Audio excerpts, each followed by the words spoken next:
দুর্নীতি এবং মাদক এটাকে কোনোভাবেই আমরা মেনে নেব না। এটা যেই হোক, আমাদের দলের যে পর্যায়ের নেতাই হোক না কেন, আমরা এটাকে কখনো মেনে নিতে পারবো না। আমাদের প্রিয় নেতা, আমাদের বাংলাদেশ জাতীয়তাবাদী দলের চেয়ারম্যান এবং বর্তমান বাংলাদেশের প্রধানমন্ত্রী জনাব তারেক রহমান সাহেব যে দিক নির্দেশনা দিয়েছেন, উনি যেটা চাচ্ছেন আমার দেশের কল্যাণের জন্য, মানুষের জন্য, আমরা সেটাকে অবশ্যই 100% আমরা এটা প্রতিফলন করতে চাই।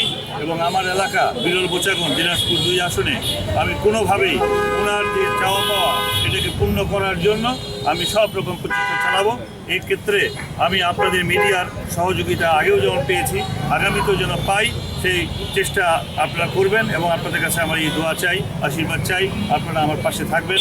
বিশেষ করে আমাদের নেতাকর্মীরা, আমি আপনাদের পক্ষ থেকে আপনাদের মাধ্যমে তাদেরকে জানাতে চাই, তারা যেন আমাদের প্রিয় নেতা জনাব তারেক রহমান সাহেব বর্তমান প্রধানমন্ত্রী, ওনার যে চাওয়া পাওয়া সেটাকে যেন তারা মাথায় রেখে তাদের আগামী দিনের চাঞ্চল্যটা যেন সেভাবে বজায় রাখে, তারা যেন কোনোভাবেই ভুল পথে ধাবিত না হয়, এটা আমি তাদের কাছে মেসেজ দিতে চাই। কোনোভাবেই আমরা চাঁদাবাজি, দুর্নীতি এবং মাদক এটাকে কোনোভাবেই আমরা মেনে নেব না।